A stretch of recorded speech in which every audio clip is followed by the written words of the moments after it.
So, Eric, I want to take the cold open this week and pay a little tribute to my grandfather who passed away this past week at the age of 88.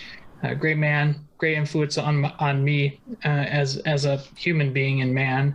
There's a reason why I don't wear my hat at the table, why I don't eat with my mouth open, because you sound like a cow pulling his hoof out of the mud when you chew with your mouth open. So don't ever chew your mouth with your mouth open in front of me, or else that's what you'll hear. But I just it's kind of a bittersweet ending. I know he's in a better place. He's no longer in pain, and it's one of those things that's doesn't, if you try to tell yourself that as much as possible, it doesn't make it any easier. But he had a big family, and a lot of people knew him in a very different way. And I can honestly say that, my cousin Nick and I, shout out to my cousin Nick, that we knew him on a different level than just about anybody, because we're all war veterans, and what that does to you as a person, it hardens you. When in regular life, and it just changes your perspective on things, and it's just like one of those things that's like, am I getting blown up today? No, I'm not. So it's not that bad of a day. And so I can understand why he was a hard man at times, and why he was a stern man, and the way he was a lot of the time. And I can relate to that quite a bit. So, it's not something that I'm going to go around touting like, hey, I know him better than you, or I know him on a different level than you. But it's just easy for me to have some empathy for him in that hardness of who he is as a man. But he also has one of the biggest hearts I've ever seen in anybody. And, he says it all, or said it all the time. And if he was sitting here right with me, he'd say it, with a big smile, that he has 8 kids, 19 grandchildren, 30 plus great grandchildren. I can't even keep count, but he could rattle off like nothing. And then, with another number that keeps growing is several 5, 6, 7, 8. I don't even know the number anymore. Great grandchildren, big family. So he's very proud of his big family. He had such a soft spot for my girls, for Penny and Joey. And they got to have lunch with him almost every Friday, going over to my mom's house, and he'd come over for lunch and get to see him. And so he got to spend a lot of time with my girls there at the end. And I know he appreciated that. And the 500 photos of him and Joey, the selfies in his phone, I think shows that. So, but I'll miss you, Grandpa.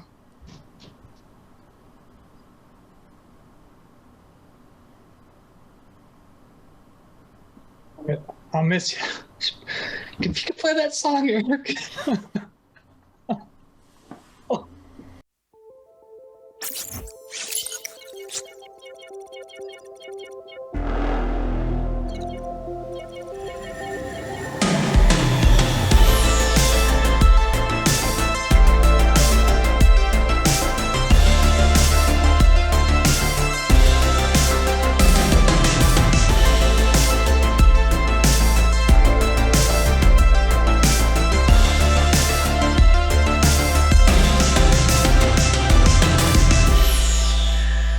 Welcome, nerds, to another episode of the Nerd Rundown podcast, where we cover the latest in the nerd world of movies, TV, and more. I'm your host, Darren Stemple, and with me today is my co-pilot, Eric Hare. We want to thank everyone for watching and listening in. You can find us on social media and YouTube at the Nerd Rundown. You can listen to our podcast on all the major podcast services. We made it to episode 20, Eric. Good feeling, huh? It does, yeah. Really does feel good, and We've recorded a little bit more than 20 episodes, but for the podcast, this is the 20th episode. So kind of a banner mark for us. Looking forward to the next 20 with you. So we have a fantastic, thank you. We have a fantastic show for you all today. Cover the latest on the rundown. And our special segment today is we have ranked our own personal top 5 military movies. There's a big theme in this show, kind of a big military theme throughout this episode. So looking forward to hearing what your top 5 military movies are, Eric. And then we've got a couple Uncle Frank questions. I feel like everybody's got an Uncle Frank. That's right. So good questions from Uncle Frank. And with that, do the rundown. First on the rundown, big trailer this week. I've watched it about 6-7 times at least. They're calling it the final trailer for the Eternals movie coming out in November. I'll pass it off to you to get your thoughts. What'd you think? Yeah. I thought it looked really great. I mean, you start out anything with Salma Hayek, and I'm hooked. So, yes. The first thing I said to you about it was a lot of answered questions, because I mean, they come right out of the gate with the whole question that everybody's been asking from the very beginning. Hey, dipshit, where were you during the Thanos stuff? What that wasn't big enough for you, Right. Exactly. So, and I love that was Jon Snow, that Kit Harington. I know his name is Kit Harington, but I'll forever be Jon Snow to me. I love it that it was Jon Snow that asked that question. Yeah. It's like, why didn't you help him with Thanos? Right. Yeah, right. He literally wiped out half of us. So, like, what across the universe? Right. Yeah. Where were you there? So I thought it was great that they answered that question right out of the chute. They also talked about how long they'd been here, and really what their core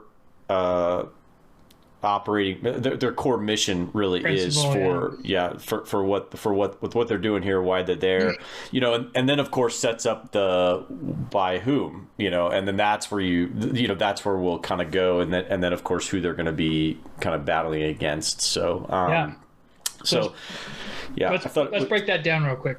Yep. All right. So in the very beginning, Salma Hayek's character Ajak is talking with Richard Madden, who's also Robb Stark. I think he'll always be Robb Stark to me as well. So Salma Hayek's Ajak is talking to Robb Stark's Icarus, and they're both kind of the they all have their own leadership style, or quasi leadership style in a way, or they're quasi leaders in a way. She's the spiritual healer of the group. She's also the only one who can talk to the Celestials, the gods of the Marvel universe. Yeah. And Richard Madden he's like the ground leader. He's like Icarus, he's like Cyclops to the X-Men. Even without shooting beams out of his eyes. Right. So they're talking, and it's funny to hear Salma Hayek say Thanos. Thanos. Yes, right. Thanos. But then also she talks about how the people of this earth brought the people of the universe back. And with that, it created enough energy to start the emergence. What the emergence is, we don't know. We've got some theories. Get to that in here in a second. But and then it also sets a ticking clock to it. We've got 7 days until the emergence happens, and then it gets into the meat of the trailer. So right off the bat, that answers some questions. First of all, she says 5 years ago Thanos snapped his finger, so we know this is post Endgame. Yep. Now we know how long they've been here. 7,000 years ago they came. A lot of sevens, a lot of biblical allegories in with that, with seven. God made 7 days. Yep. 7 days, and made the earth in 7 days, and 6 days, and then rested on the seventh. But yes, yeah, right. you gotta count that as the day. Yeah, right. You do. Yep. Man's got to rest. Right. So, and then 7 days until the emergence, and then it gets into a few different things, and it shows off powers of the guy, of all the Eternals. You know, each one kind of has their own power set.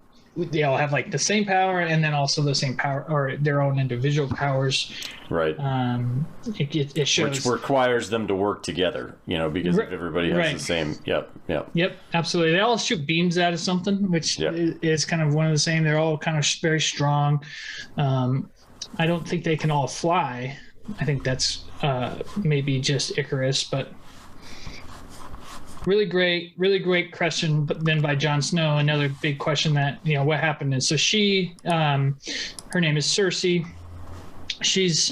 She was in love with Robb Stark for generations, and they kind of broke apart over time, and she's kind of grown attached to Jon Snow's character, whose name is Dane Whitman.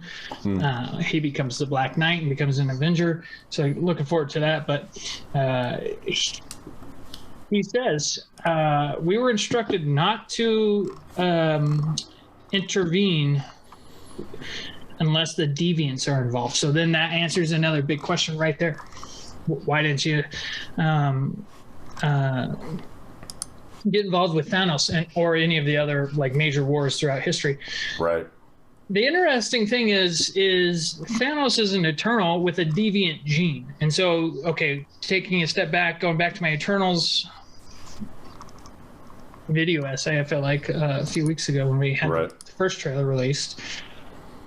So the Celestials are the big gods of the universe, and they created 3 things. They created the Eternals, they created the Deviants, which are the opposite, and then they also created humans. And so, you know, who knows how religious this is going to get or whatnot, but the Eternals are there to protect humans from deviants. It's like, why did you even create deviants?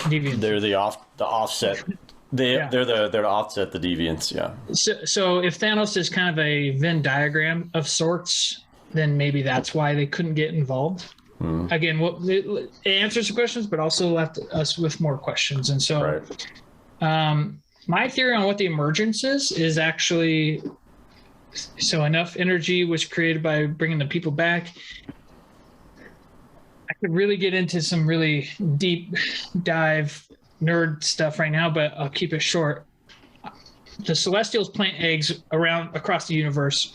For at some point, a Celestial can be born out of that egg, and I think that the emergence is the birth of a new Celestial. And right now, the Celestials are extinct in the Marvel Universe. Ego was the last one, or as he said, he was the last one. Ego, the living planet. Ego, Peter Quill's dad from Guardians of the Galaxy. Guardians of the Galaxy 2, yep. Volume 2. So, and now that he's dead, there shouldn't be any more Celestials, but you're starting to hear the word Celestial a lot. Watched What If this week. They said it like 3 or 4 times in that show. And so it's interesting. Anyway, so I think that the Celestial will be born, and the Celestials judge a planet to be worthy of living or not. So if this Celestial is born and he rises up and he's like, I don't really like this planet, I'm going to destroy it. And that's how powerful they are. So maybe that's what the emergence is. Maybe the emergence is the re-emergence of the deviants, but there's an asteroid that hits the Earth, and there's definitely some crazy stuff that's going to go on in this movie, and I'm looking forward to it. And they put the banner up, man. They were waiting for that. Academy Award-winning director Chloe Zhao. Yep. They got that in there for sure after she won Best Director. So yeah. This movie looks amazing. The cinematography is fantastic. The music is unbelievable. I cannot wait for this movie. I was excited for it, and now it just exceeds my level of hype beyond belief.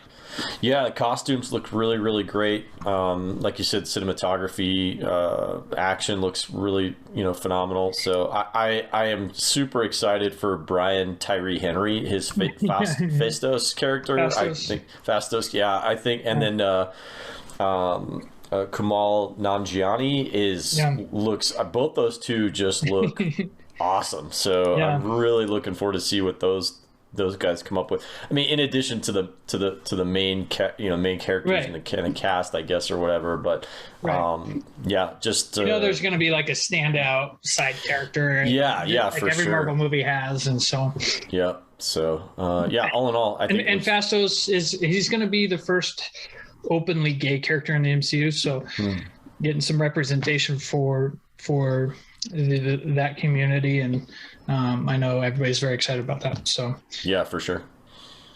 Moving on to next in the rundown, staying in the MCU, we had the red carpet premiere of Shang-Chi and The Legend of the Ten Rings this past week, and the first reactions out of that movie are out of this world good for Shang-Chi, saying it's some of the best action in the MCU, the best fight scenes in the MCU, the best origin story in the MCU, which is really saying something because you still have Iron Man in there as the best origin story. Right. But which I just watched yesterday. We watched pretty annually, like at least once or twice a year. So really excited. I mean, my butt was in the seat day one for this movie. Yeah. This cemented it as like, okay, a must see, because people are raving about this movie, and I cannot wait. Simu Liu, the main actor who plays Shang-Chi, I've watched a couple of interviews with him. What a charismatic guy. Just super down to earth, super happy-go-lucky. Definitely has, a bit of that innocence to him, with him just being a new star in Hollywood, but being able to handle the pressure of being the main dude in a Marvel movie. In a Marvel movie, yeah. Mm-hmm. Yeah, so well done, Simu Liu, so far. I can't wait. What do you think? Yeah, I mean, not much to say as far as the trailers and stuff are concerned that we haven't already kind of covered, which is that it looks great. I had read also that the martial arts stuff in this were just phenomenal, and I'm looking forward to that because it's been a while since I've seen a really great martial arts movie, and to have it be in the MCU is like a double dip. Like I feel like I'm getting away with something, like, okay, so I get to watch a really cool, martial arts movie, and it's also a comic book movie. I'm like, that's awesome, so I'm super stoked. I think, I didn't watch, the third Iron Man. I did watch the first one last night, and I got to thinking about it. I said, probably should have watched the third one because of the connection with this one, the Mandarin. So yeah, but I've got time between now and next definitely week. Got some time. September 3rd it premieres in theaters. Definitely going to be going to see that. And in theaters only. And in theaters only. Yeah, good point. Which I know we talked about this in the pre-show. There were some controversial things that were brought up by the Disney guys saying, hey, this is kind of an experiment for us.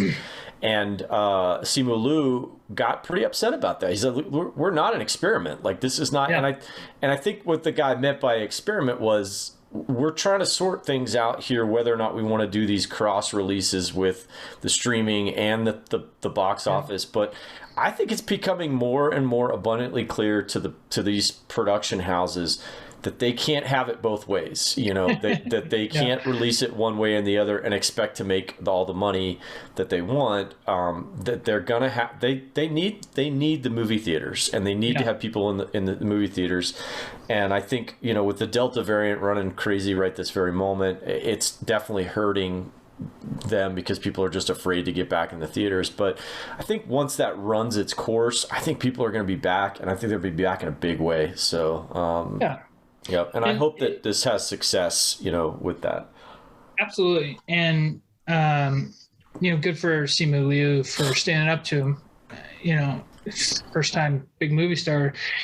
People may be a little afraid to stand up to the studios because they don't want to hurt their career, but this man, good for you, Simu Liu, for standing up for your movie and your community and everything. So way to go. Looking forward to Shang-Chi. They did release a couple clips on YouTube this past week. Go check it out if you want to see some really cool fight scenes already. Oh, the fight scenes are... That bus scene was amazing. I don't even know. They found a new star for sure, as Marvel does. This is what they take these like very little known guys, Chris Hemsworth, Chris Evans, who else? You know, they resuscitated Anthony Mackie. Robert Downey. Anthony Mackie.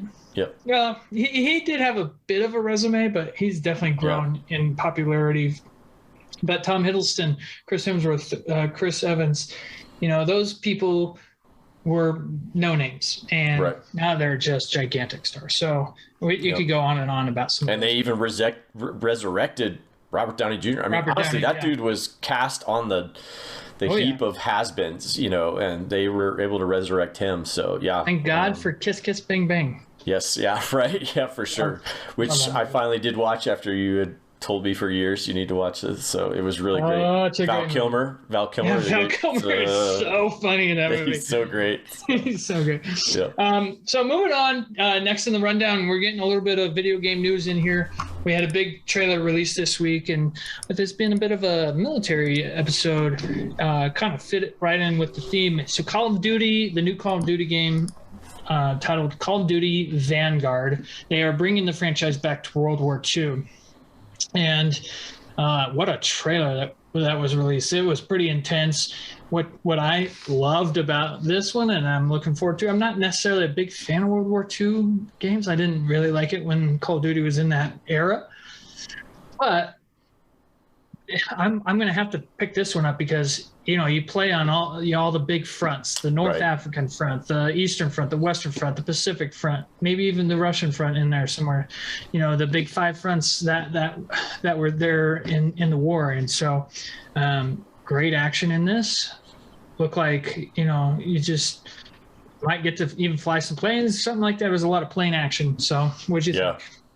Yeah, I liked it too. You know, it's been a long time since I've really been into a Call of Duty game. I felt like they kind of got redundant there for a while, and honestly, I haven't played much in a couple of years anyhow, just because I have a bit of an addictive personality, so sometimes I play a little too much, so I have to kind of be very careful. But yeah, I mean, the Modern Warfare series was really where I peaked and played just a truckload of Call of Duty.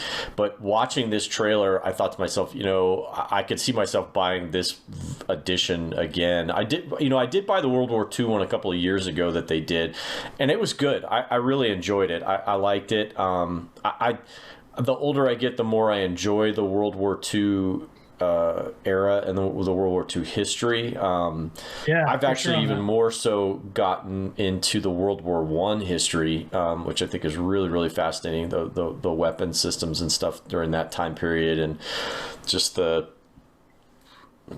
tragic mistakes, the strategic mistakes that a lot of countries made during that time period. So really fascinating. So I'm actually really looking forward to the game. I think the trailer looked really, really cool. You know, the new DLSS technology that they've got in the games, the lighting and stuff, the dynamic lighting just looks really, really crazy. And it looks more and more real every single time. Every time they come out with a new version, it looks even better. So yeah, looking forward to it. Yep. Absolutely. Yeah. I had a little time to kill the other night while I was waiting on Banana, and I was playing a video game, and she came down during a cutscene, and they were talking, and I was like, "What are you watching?" I had a video game. Yeah, right. What? She didn't see my controller there, or I don't know. That's how how good the graphics are getting in those games. So yeah, maybe boys will have to fire up the old Monday Night Call of Duty and get Vanguard. I know Big Borg's probably going to get this. He's a big Call of Duty guy, and looking forward to it. Next on the rundown, very, very exciting news. Masters of the Air starts production, and what Masters of the Air is the follow-up to the Pacific, which was a follow-up to Band of Brothers. And if you've ever watched Band of Brothers, you know that's one of the all-time great military productions. Yes. And the Pacific, you know, I'll be honest, I haven't watched it. I've heard good things, not as good as Band of Brothers, but right. before this one airs, I'm definitely going to have to watch the Pacific and get geared up for this. You know a little bit more about the story, so I'm going to pass it off to you to tell us, to give us the rundown on what the story is here. Sure. Yeah. So the basic premise of the series is going to be covering basically the rise and success of the 8th Air Force, which is really kind of given the status of like winning the war, which is not true. I mean, there were so many elements that went into Sure.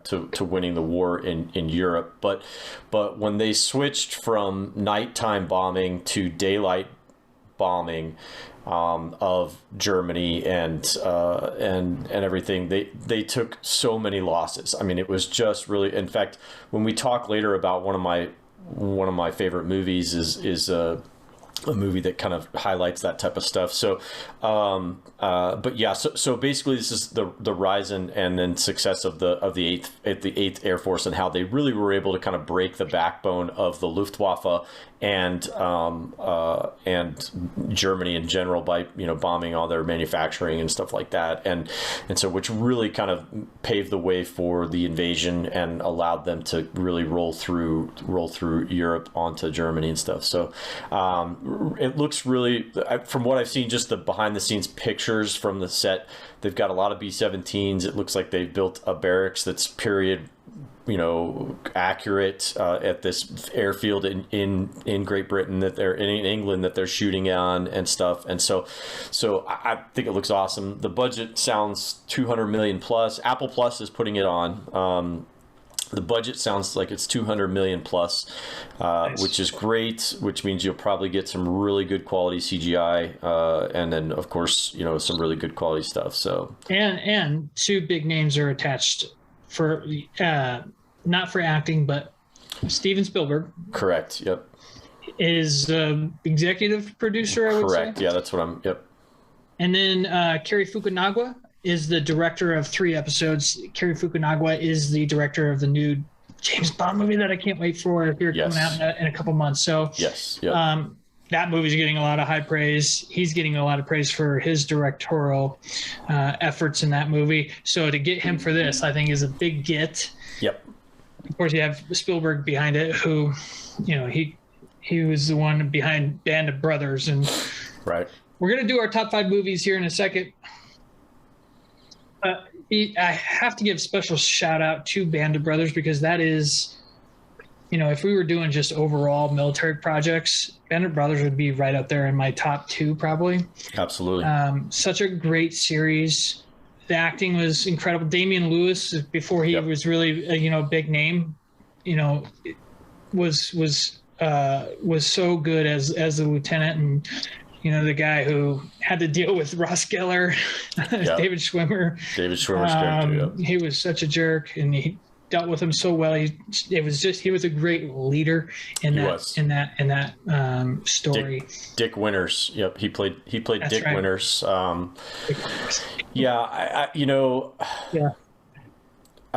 can't say enough. Ever a name for anybody. Yeah, right.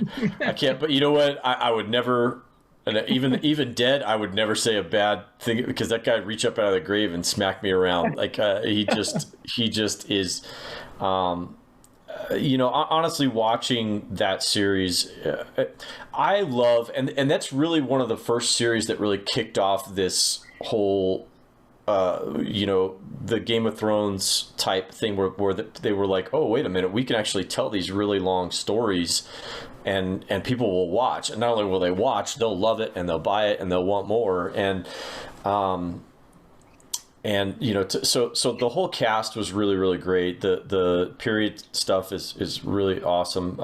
Band of Brothers, maybe we should just do a review on Band of Brothers at some point, because it just is really, really great. Acting is terrific, and the overall story that they tell, basically from boot camp through to, I guess airborne training through, through D-Day, and beyond to the end of the war is really just really, really well spectacular. Done. Yep. Really well done. I mean, it's something that I know people rewatch all the time, and it's a hard show to watch over and over again, but it's worth it every time because it's so good. Okay, so with that, let's lead into our top 5 military movies, but we're going to start today with some honorable mentions. We won't get into the honorable mentions, but we will mention our honorable mentions. Okay. Yes.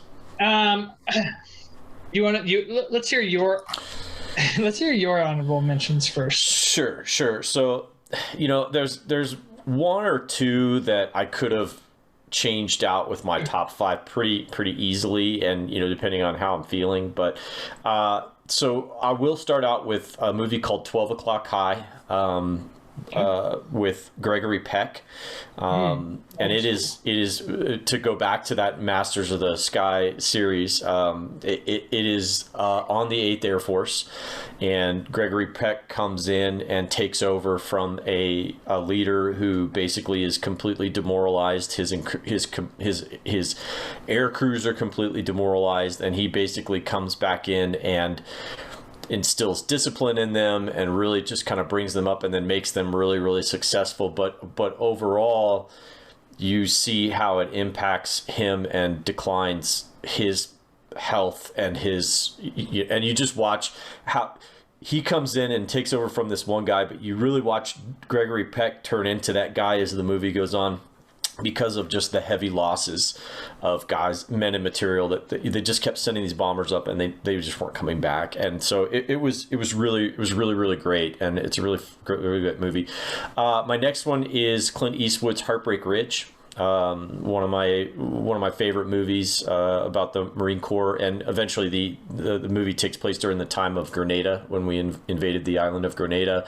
And coming out of Vietnam, there weren't really a lot of positive military experiences for the military. We had the disaster in the desert in Iran during the hostage crisis. So when we kind of moved in on Grenada, it was like okay, we can actually do this, and so the Heartbreak Ridge movie was pretty good. Another one that I have is Battle Los Angeles, which I think it's a sci-fi movie, but it's Aaron Eckhart. It is Aaron Eckhart, yeah.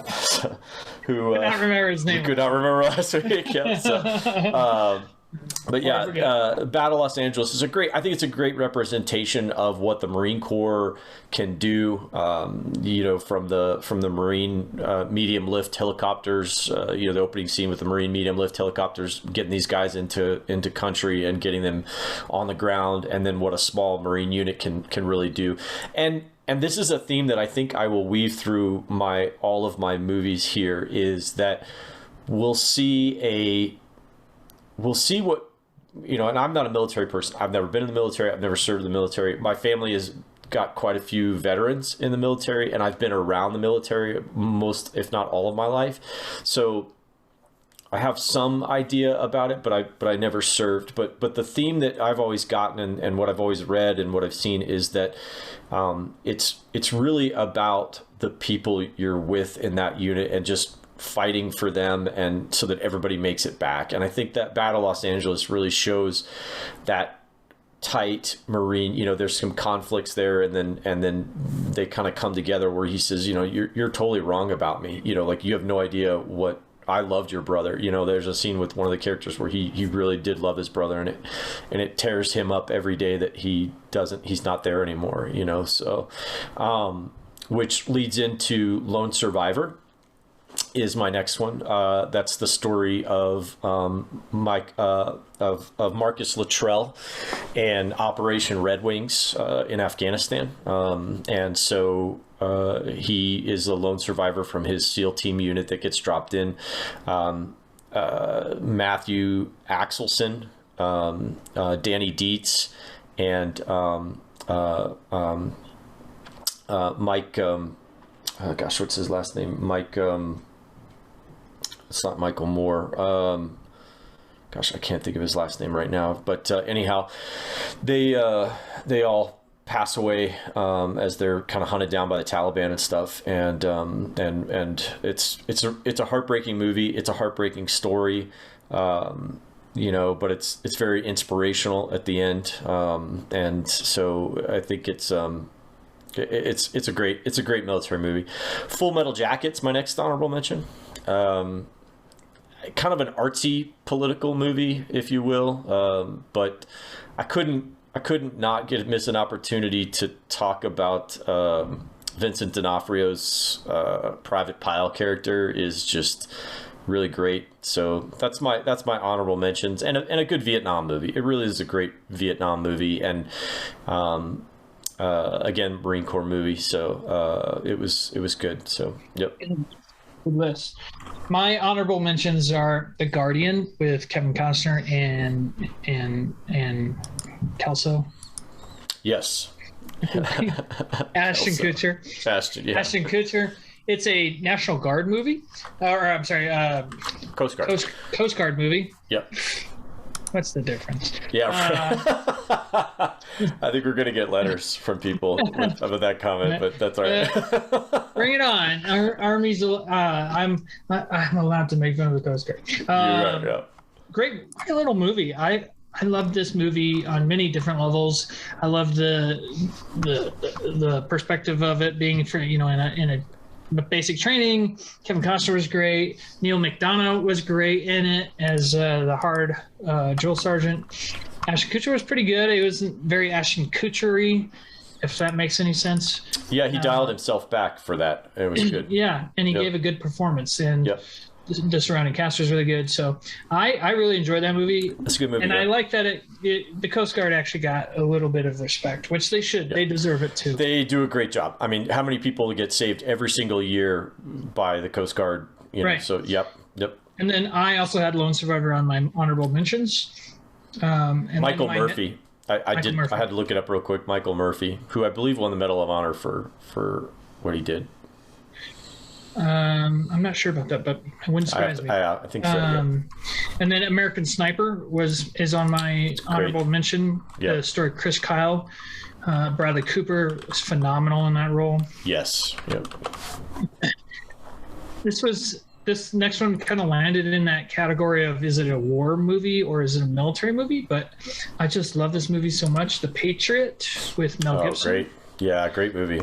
Maybe a classical kind of military movie, but Mel Gibson's so good in that movie. Really is. 90s Mel Gibson. It's hard to beat. Yeah. And then this one was in my top 5, but I took it out of my top 5 because it's, again, it teeters on, is it a military movie or is it a government movie? But Zero Dark 30. Oh, yeah. And not a very accurate movie at all, but it's still a gripping movie. Great, I like what you said about how you have a theme that runs through your list, and my list has a theme as well, and that's relatability.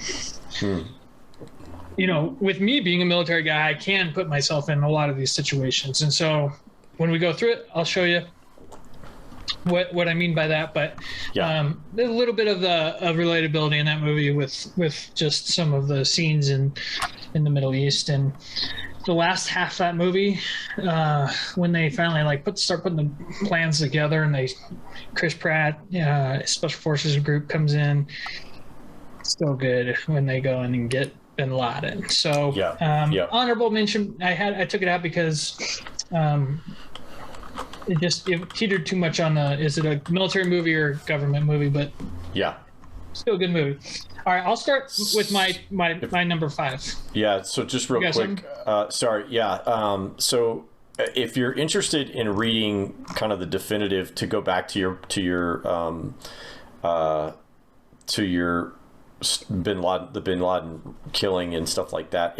If you're really interested in knowing the factually accurate history of how that all took place, including the intelligence gathering, the people who were involved in that, I cannot recommend enough. Mark Bowden, who wrote Black Hawk Down, who wrote the Black Hawk Down story, and many, many other really, really great ones, has a book called The Finish, and it's all about the killing of Osama bin Laden, and he goes through in really great detail, and it is a fantastic book. So I highly recommend you pick it up and read it. But it's called The Finish, The Killing of Osama bin Laden. So it's a great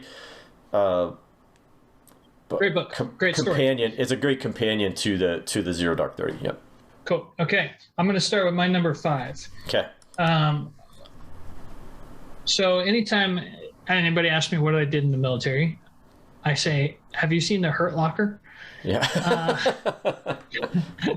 It's not like completely the exact same, but we dealt with explosives a lot, and we diffused. My unit still is, as far as I know, the one unit that has the record for taking out the largest minefield in the Iraq War history. And so, in fact, that happened on my birthday, April 9th.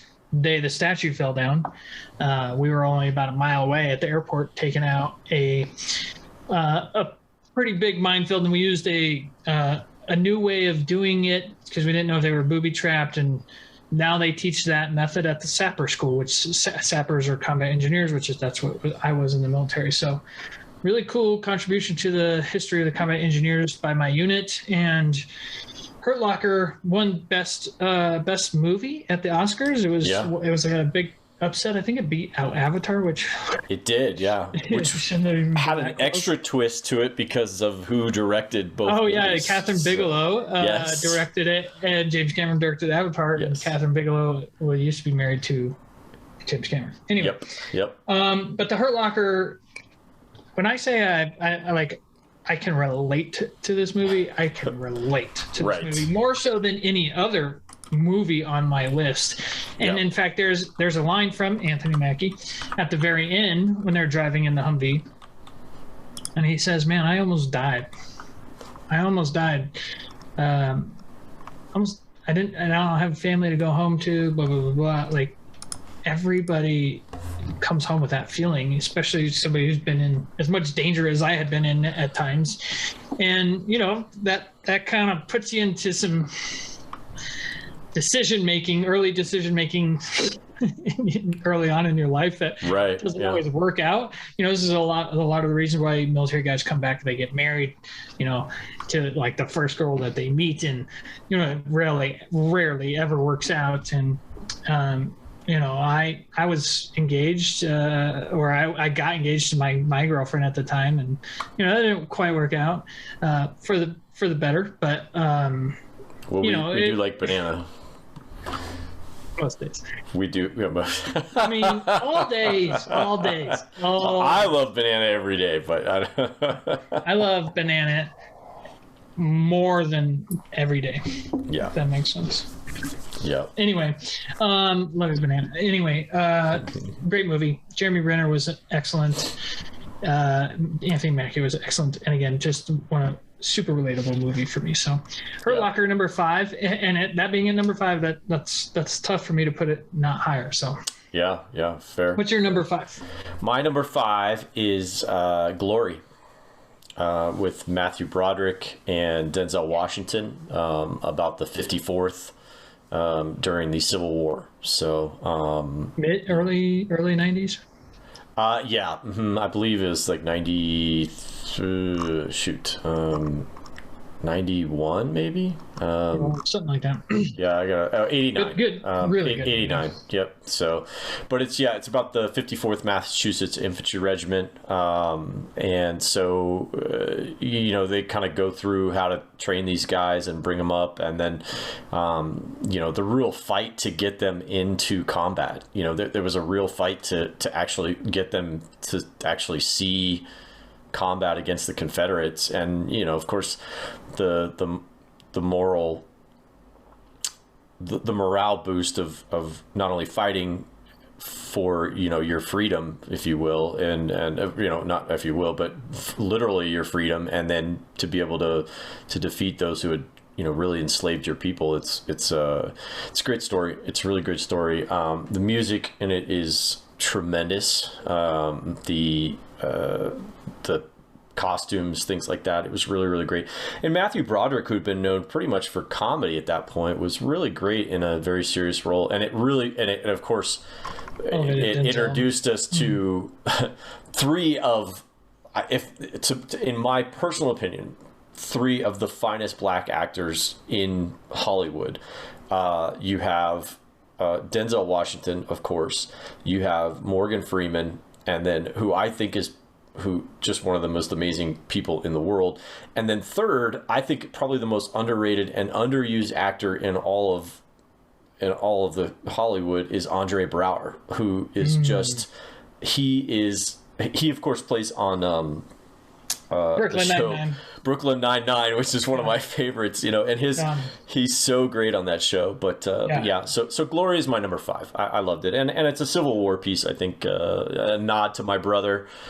He is a huge Civil War buff, and so I sometimes we forget how interesting that war was, because it was really a blueprint and a warning to the generals and the politicians of World War I of what old style fighting tactics look like with modern weapon technology, and it's horrific. I mean, it just is, the amount of casualties and the amount of injuries and stuff. It's just a horrible way to do combat, and they didn't take any lessons from it. And so in World War I, you have the meat grinder that it is, and then you'll see the tactics change after World War I to the Blitzkrieg of World War II. But because the Germans by then did take into account what that looks like, but during World War I, they had no care. So Glory, number 5 for me.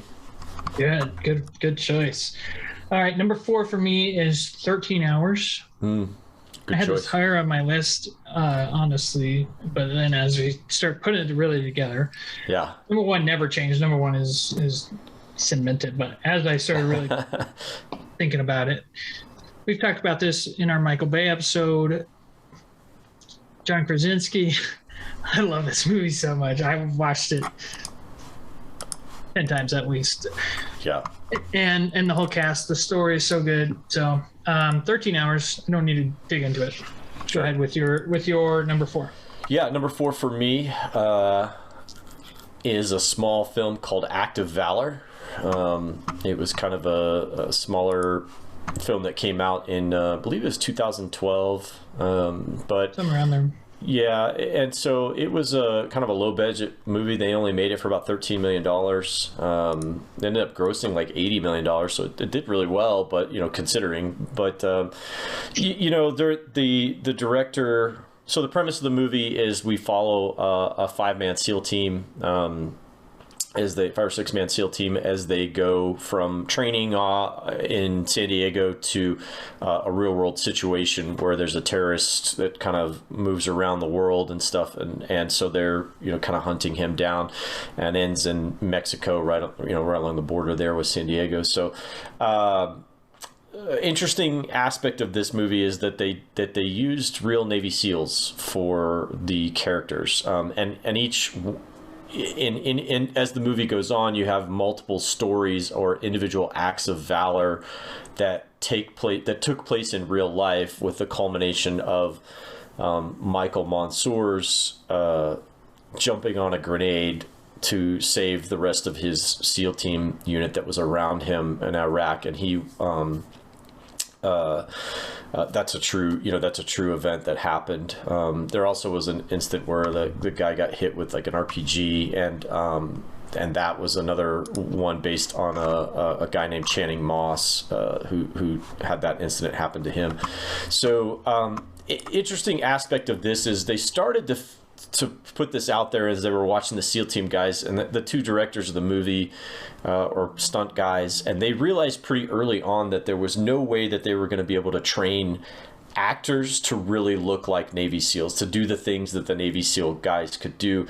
And they thought, well, you know what, maybe we could just train the SEALs to be a little bit better actors than we could to train actors to be better SEALs. And you'll see, as if you really pay attention to the details of how the movie plays through, you'll see body positions that these guys get themselves into to accurately put fire down on targets.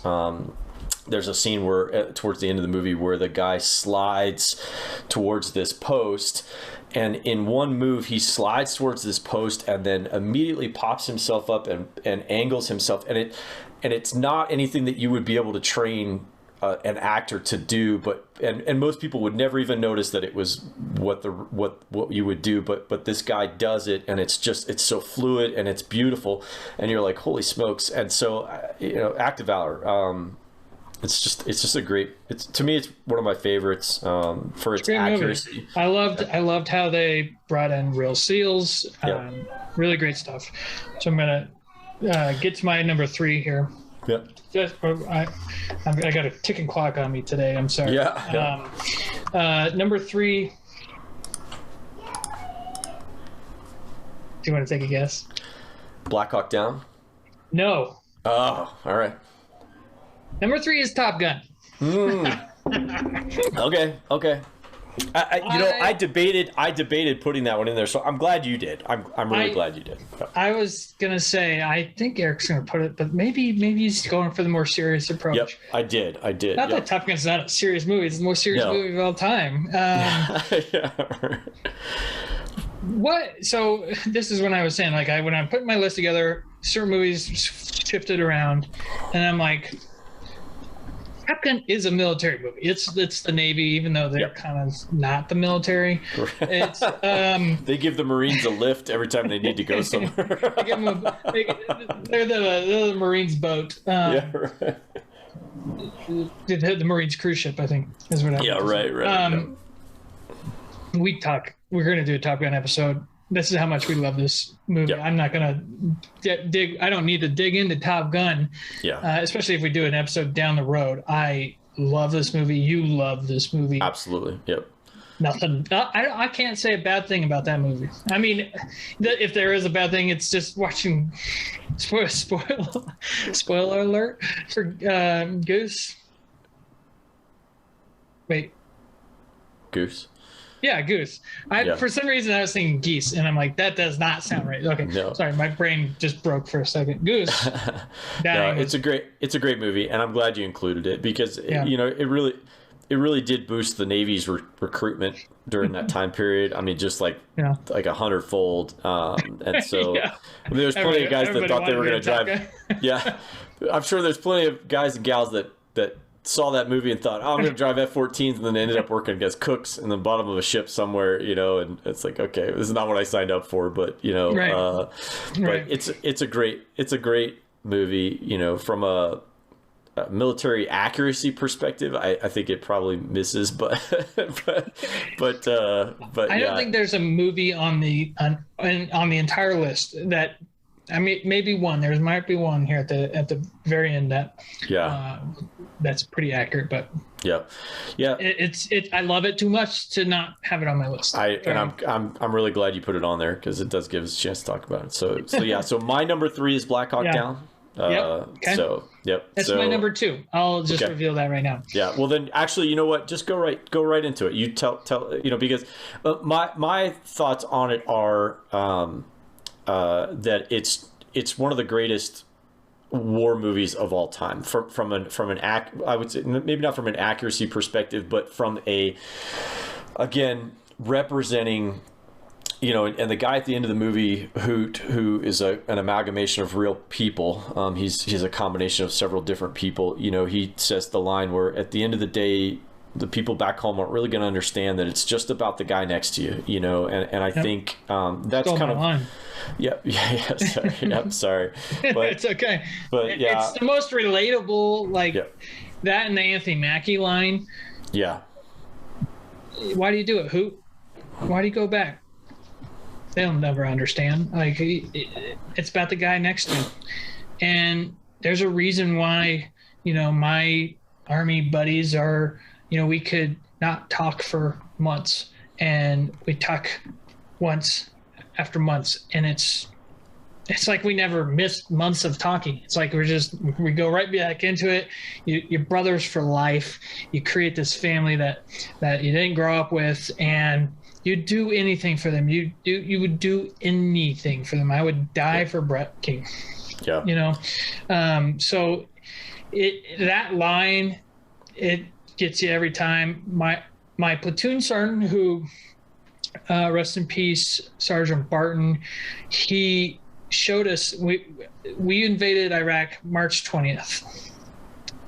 and he played this movie on his little DVD player. Our platoon huddled around him, and we watched it. You know, I'm looking at the screen, and this screen would have been a big screen TV compared to that little portable DVD player in 2003. Yeah. He played this movie for us the night before, on March 19th, and it reminded us that we are a unit, we are a family, and we are here to protect each other. And there's probably not another movie, even, you know, after this movie or after that time period, that could be played that would have rallied us together like that movie did. Right. And then we ended up, we didn't even know that night when we were watching it. We knew we were like waiting on, you know, on the outskirts of the border. We were waiting. We didn't know that the next night we were going to go. Yeah. But we knew it was going to be soon. And we were kind of waiting in that area for a couple weeks. So we were living out in the desert out of our vehicles for weeks. Crazy times. Good times, though. And we were just waiting for that call. Yeah. And we finally got it the next day. And so coming out of the out of that movie with that kind of just, let's go kick some mother effing ass. Right. And we did. And the cast on this movie, it might be the greatest cast of all time. I mean, it's just top to bottom. You got Josh Hartnett, Ewan McGregor, Eric Bana, Tom Sizemore is fantastic in this movie. He really is. And there's a thread coming up too. Right. Yeah, I've got it. I think we're aligned on the next one too. So we're not hearing it yet for you, I'm pretty sure. So William Fichtner, Sam Shepard, there's some guys who got their start in this. A lot of guys got their start. I think they basically grabbed everybody who was military age and was like, "Hey, do you want to star in this movie?" Exactly. They didn't even Tom Hardy. Tom Hardy. Orlando Bloom, Jamie Lannister. Yep. What's the guy's name? He played I think Randy Shugart and or Gary Gordon. He played one of those two guys who did win the Medal of Honor for what they did on that day in '93. Ron Eldard as Durant. Michael Durant. Yep. I mean, Glenn Morshower has one of the greatest voices of all time. Yeah. Irene. I can hear it. I can just hear him say it. And then the guy's name I've never been able to pronounce right, but he's in the, you know, he's the kind of Glenn Morshower's partner. This is the Zeliko Ivanek. Sure. You know his face. Yep. Yep. Well, and incredible cast. I've got to that directed. So there's a street a couple of blocks over from me, and so. One of the guys that was killed in the initial helicopter shoot down was Elvis Walcott, and we have a street down the street here called Walcott, and every time I see it, I can't help but remember Cliff Elvis Walcott, who is played by Jeremy Piven in the movie. You know, Jeremy Piven. He's got some great lines, you know, in that. So you know, it's just important. It's important for people to watch these movies because they tell us stories of some really wonderful stories of combat that, you know, this wasn't a war. Right. It was never a declared war, but it was a bad day for the U.S. Army and the locals. I served the locals just got ripped apart. I mean, there were so many people that died. I served with a guy who grew up in Mogadishu and was there during that time. Oh, okay. And he ended up joining the U.S. Army, and so he would tell us stories that just give you chills. You know, you can't even imagine growing up in an environment like that. So Black Hawk Down, I could watch Black Hawk Down. If you're like, let's watch Black Hawk Down, I'm like, absolutely, let's do it. There's never a time where I would say no to that movie.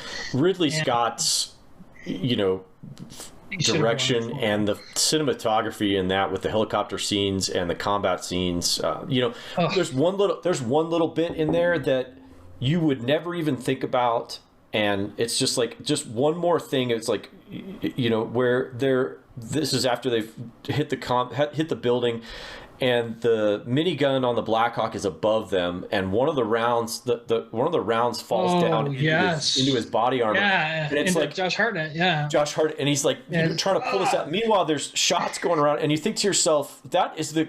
I mean, it's the, and it's. I'm so glad they kept it in the movie. I'm so glad they put it in the movie, because it's like, okay, here's how bad combat can be. like anything can get you at any moment, and so you're trying to get this thing out. Meanwhile, there's bullets whizzing past you. I mean, I've been burned by rounds so many times, because those things are so hot coming out of it. I mean, just brushing your hand across, it's so hot, and to think that it would get down in there like that and under your Kevlar, and it's just, oh my gosh. It, again, goes back to relatability for me. Yeah. On so many levels, this movie is relatable, and it'll be a movie when my girls get older, I will put on and I'll be like, it's time to educate you, because this is something that you need to know about. And you ever wonder, kind of some of the environments Daddy's been in, this is it. So I love this movie. I'm interested to see what your number 2 is now. So I'm in at Saving Private Ryan at number 2. Yep. I've got him at number 2. What is your number 1? Well, my number 1 is, I wouldn't say it's obscure. Yeah, it's not obscure, but it's older. I'll just say that. Okay. So Saving Private Ryan at number 2. That's my number 1. Okay, so I'll let you delve into your number 1 then. So why don't you go with your number 2? So my number 1. No, what's your Black Hawk Down was number 2. Oh, number 2 for you. Okay. Yeah. So okay. Well, then 3 was my 2. Your 2 is my 1. Got it. Well, that's actually, it works out pretty well. So okay, and clearly at this point, if you haven't known that we didn't talk to each other about this list, we don't like to reveal these things. Yeah, we like to surprise each other. So so Saving Private Ryan. I think Spielberg, again, one of the greatest, if not the greatest, out there. He does a great job of giving you a fairly period accurate representation of what World War II was like, and especially D-Day, the horror of D-Day. I don't think any movie up to this point had ever really shown what that was like, so my wife, that opening scene is incredible. Yeah. My wife's grandfather was a landing ship captain on D-Day, and he took troops in over and over and over again. And as you watch that opening scene, these guys pitch themselves over the side and drown because they had too much equipment on, or they just got chopped to bits by machine guns. And it just is a horrific thing that happened that day. Both for the Allies and for the Germans. There were so many people that died, for really no reason whatsoever. There was the Germans. I still don't understand, why they did what they did, but it, it is what it is. It's evil in the world. Yeah, it really is. So the movie itself is amazing. Cinematography, music, it's just really great. Go ahead and tell why it's yours. Well, again, I go back to relatability. Yeah. On D-Day, 98% of combat engineers died. So this is one of the reasons why a combat engineer was considered to be one of the most dangerous jobs in the world at one point. When I went into the Army, I remember I didn't really have a full scope of what the job was. Right. And I remember like 2-3 days into basic training, Drill Sergeant Devonshire puts us on the berm, and he stands in front of us, and he takes off his drill sergeant hat, and he's like, all right, hats off, I'm here to answer some questions for you guys. One guy's like, what? Well, why are there so few combat engineers in the Army? And Drill Sergeant Devonshire was like, well, who's stupid enough to walk into the middle of a minefield? And at that point, minefields hadn't come up in any kind of conversation about me joining and being a combat engineer. And you could tell about 75% of the guys there had kind of same recruiter that didn't give you the full scope. And right. Brad and I always talk about our recruiters, and we thought we'd be building houses in like third world countries and stuff. Right. Yeah. Like sustainable housing. After you've destroyed the minefield, then you can build the houses. But yeah, but it just was one of those moments. I was like, did you just say minefield? Right. And so excuse me. Wait. It's too late to leave. You know, so at that point, it was like, holy crap, what did I get myself into? But going back to the movie, Saving Private Ryan, the D-Day scene has a lot of combat engineer in it. In fact, they use a Bangalore torpedo, which is a really cool explosive device that we got to use that creates like a canal. And so related, just that piece of it relating to that. They say call in the engineers, and it's really cool. But then just the brotherhood of that movie. I love it so much. And again, Tom Sizemore is so good in the movie. Tom Hanks. Yep. The whole cast is incredible. It's a fantastic cast. It really is. The detail on the entire movie is phenomenal. So yeah. When it comes to military movies, that's my number one. Okay. What's your number one? So my number one is a movie from 1977, directed by Richard Attenborough, called A Bridge Too Far. And Richard Attenborough of Jurassic Park fame. Yeah, thank you. Spared no expense. Spared no expense.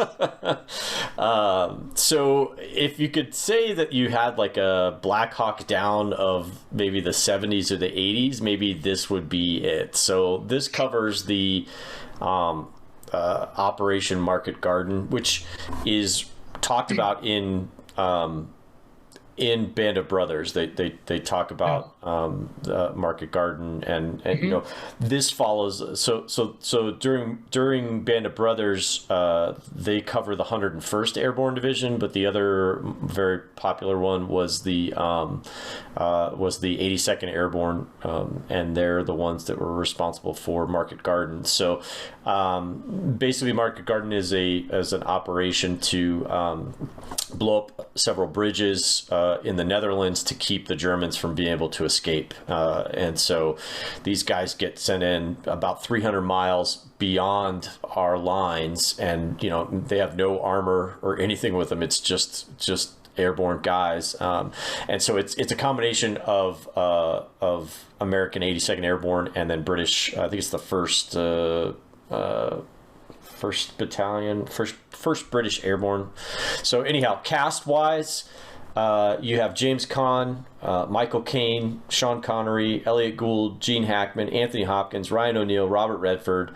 My God. Yeah, I mean, everybody who basically was a big Rules star, Hollywood. yeah, was in this movie. And even John Ratzenberger, who everybody knows as Cliff Clavin from Cheers, and also the voice of in every Pixar him, movie. yeah. So, yeah. So, by the way, I watched that did I tell you I watched that 5-minute Hawaiian Vacation?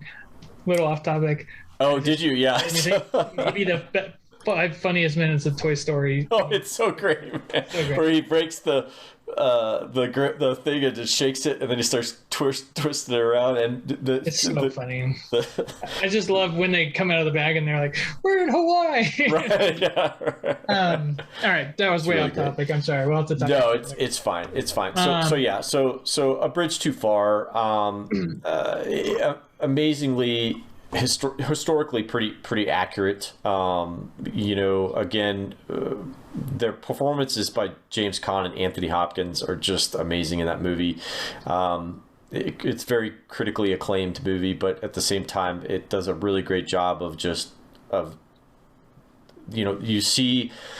I think the reason why I like it so much is because you get to see all these guys have as each other, you know, at this whole thing. They're out there on an island really by themselves, and they just have each other. So it's and it won, I think, best film for like the British Academy Awards, if you will. It won quite a few of awards for that or whatever. But what an amazing! I like that. I can't get over that cast. Yeah, the cast is, like I said, it's kind of the Black Hawk Down cast, only 20, 30 years earlier. But, yeah, but yeah, or yeah, I guess 2001. Great. Good pick. I like it. I like that you didn't put Saving Private like the obvious choice as number one. Yeah. Good job. Good list. You too. Yeah. Well, yeah, of course yours was going to be good. So that mine was the only question mark. So love it. I mean, there's so many. Thin Red Line, Hacksaw Ridge. Yep. We Were Soldiers. There's tons of other movies that could be on these lists. So yeah, Apocalypse Now. Apocalypse Now. I know that one was Hamburger Hill. There's a lot of really good ones. Really good stuff. We left King. I mean, there was a lot of ones that we left off. Courage Under Fire. Yep. Courage Under Fire is really good. It's a really good movie. So there's some really good opportunities out there for y'all to give us your lists. But I want to hear it. I want to see it. And I want to know who put Top Gun in their top 5 with me. So yeah. With that, let's get to the nerd box. Got a couple good questions from Uncle Frank. First one. My Uncle Frank, just so you know, not his uncle. He's everybody's Uncle Frank. Yeah, he is everybody's Uncle Frank. He's the greatest. He is actually, and fittingly enough, this again goes through the theme of the show. Frank was in the 82nd Airborne, and he was at Fort Bragg in North Carolina and Vicenza, Italy for a while. So, thank you very much, Uncle Frank, for your service. So yes, thank you, Uncle Frank, for your service. Absolutely. Okay, Uncle Frank says, can the Terminator franchise recover from the treacherous last movie, or is it officially done? Great question, and actually kind of a topical question because Gail Ann Hurd, one of the producers of the Terminator franchise, came out, I think it was last week, and said there's hope for the future of the Terminator franchise. And just about everybody, nerds, non-nerds, critics, whatever, we're like, is there though? Because when was the last good Terminator movie? For me, it was number 4, Salvation, with Christian Bale. I love it. I actually really love that movie. It doesn't end very strong, but the first final act, the first 2/3 of that movie are really great, and then probably the first 3/4 of that movie are really great. It's just that final act that really struggles. Right, and so I think that was a good movie. 3, 5, and I mean. Listen, if we never get another Terminator movie, I'm not going to cry about it. So 3 is actually aged really well. I actually, and I liked how they, at least for me, I think it's aged very well. I liked how they adjusted Skynet from being a hardware piece to being a software piece. And I thought that was really clever because it really is an interesting way to think about it. Because if it is an AI, there is no. It would be a cloud-based type. I mean, that's the technology that we're looking at now is, be a cloud-based type thing, and it would just be able to spread its tentacles everywhere, So I did like that part of it. I think if you're going to salvage it, and Frank and I have discussed this many times, I think the only way to salvage it right now would be you need to tell the story of the war. Yeah, and then work your way back. So I mean, that's the way I've always viewed it, was that you start with Judgment Day and you work your way through the war, and then in the end of the trilogy is you're sending Kyle Reese back. Maybe just follow Kyle Reese from the time he was a kid to, or John Connor all the way through to where he meets Kyle Reese in that last one, and he's got to send his father back, to do this. So I don't know. There is a path for salvation for Terminator. No pun intended. Right. It's just they need to make better choices, and there's plenty of stories to still tell. You're never going to get that terror of the first one, of the relentless. You just can't get that back. The relentlessness of that machine in the first movie is gone. Like you'll never get that back. But Terminator 2 did a good job of expanding in that universe and expanding that world. And I think there's a lot of really good stories to still tell there. But I think the war is where you need to start and work your way back. So to segue to the next question, there's always, when you have a franchise that deals with time travel, there is always a chance to salvage something. Right. And so I think if they had a War of the Machines movie, you know, and they could always Star Trek it and maybe include just the first 2 movies, and then something happens where those become obsolete and they figure out a better way of doing it. But with time travel, that leads us into the next question. So that was a good question, Uncle Frank. This one's maybe even better. He says, how does a person in the future have the power to control the destiny of people in the past? And is Marvel moving in a direction that eliminates long-term consequences over the next few films? So again, talking about the time travel stuff, and I'm assuming that he is alluding to Kang the Conqueror coming out of the Loki series. Because he asks, how does a person in the future have the power to control the destiny of people in the past? Kang, or at least he who remains at the end of Loki, you know, he was at the end of time. And so how can he affect the past? And the way time travel works in the MCU is it's kind of a different version. It's not necessarily Back to the Future where it's like kind of one timeline, but you go back in time, you go back in time, and when you go back in time, your past becomes your future. So it branches off. It's almost easier to maybe draw a line. So we have the timeline here, like this. Okay. Right. 2 straight lines running in parallel to each other. And so let's call this the sacred timeline. Yeah. What the sacred timeline is made up of is many different timelines. It's, to use an analogy to paint a picture, imagine a rope. You get a rope and you get lots of different strands intertwined to create that rope. Right. And that's what the sacred timeline is. Sacred timeline is not one timeline, it's many timelines interwoven. And that's how you're able to get these different variants. And because, again, it's in a circle, one timeline is going along here while another timeline is going along here. And they're happening at different times anyway. Right. When you have that, oh no, I've gone cross-eyed. I'm sorry. You get branches.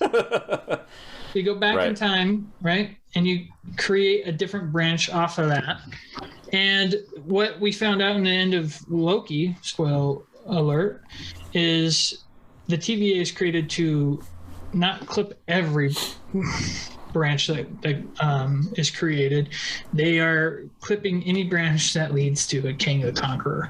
And so how to go back to how does a person in the future have the power to control the destiny of people in the past?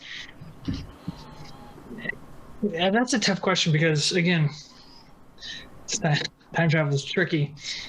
I would say, I mean, if you have control over time, you can have the power to control anybody's destiny. And he, you know, he created the TVA to help keep things on the right path, if that makes any sense. And I think it's a really good question here about, are they eliminating long-term consequences over the next few films? And you could honestly say that. Now, Marvel's really smart in what they do, okay? We mentioned a while back, Kevin Feige had a meeting with all of the writers, producers, directors, and everybody, where he sat them down and he said, here's the guidelines to this. Don't go outside these guidelines. And that's why the MCU is so good, because he sets the parameters and then they go after it. Yeah.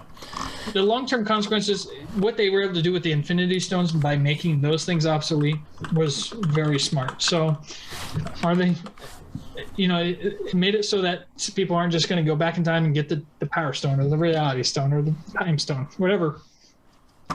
They found a way to make those things obsolete. And so I trust Marvel to still be able to have time travel as a significant piece of storytelling, while also being able to have tension, consequences of actions and stuff like that. So I don't think there's an absolute answer to either parts of those questions, but I do believe I have the faith in Marvel to do it right. Yeah, I think, I don't know the first part to that. I don't know the answer to that first one. I really don't. I mean, hard. We could speculate. Yeah. I could talk about it. I mean, I could theorize about it, but I don't have an answer to that one. I think the second part is to answer that one, yes and no. So the second part, from my perspective, is that there will be, during the course of those several films that are coming, yes, there will be no long-term consequences for much of what's happening inside that film. But at the end of the films, I think there will be a single long-term consequences, or maybe a few long-term consequences that kind of come out of that. I don't know if that makes any sense, because I think that you'll get these multiverses that'll get, they'll run off, and there will be no consequences for those other things, but the core story will have some consequences, and you'll follow those consequences through. So so that's my thought on that. A lot of people think that He Who Remains was just sitting in that tower, and he was writing like everybody's history, and he wasn't. He was sitting in that tower, and he was having the TVA clip anything that led to King of the Conqueror. Right. And so if there was a branch timeline that was leading to King, yeah, he messed with that. But he didn't. Yep. There's a timeline where Steve went back in time to be with Peggy, and if that didn't lead to King, right, then he was able to live his life out. And so I think when we see him at the end of Endgame, all old and happy, he was able to be with Peggy his whole life. We're pretty sure that was a timeline that never led to King, and he was able to branch off and be all on its own. And and this is, I really like What If, because What If is really showing us the multiverse in a different way, and showing us how it can be, how it starts like this, right?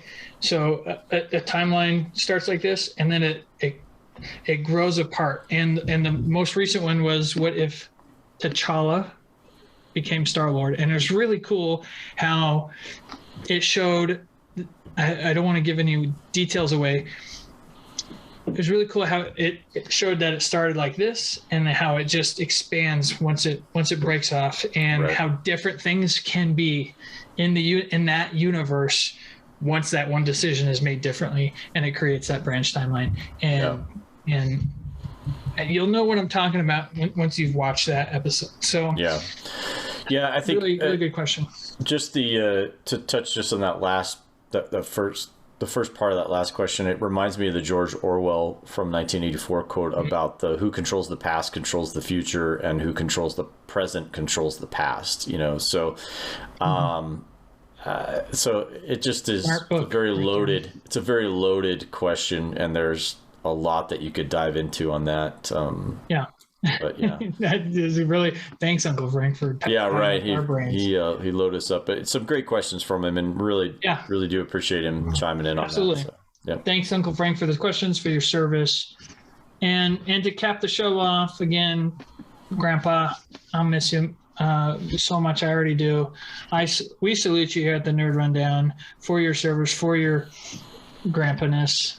He's the all-time one-liner. I mean, just so many one-liners I'm going to carry with me for the rest of my life. And with that being said, thank you, Eric, for joining in on this military conversation. I know you enjoy those conversations, and so do I. So I think this was a really, really fun episode. I could talk about Block Lockdown probably for years on end without stopping, and love that movie and all the movies on my list. So I look forward to, we've got some really good things planned over the next few weeks.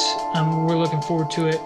And with that being said, Eric, we'll see you next week on the Rundown. See ya. Bye.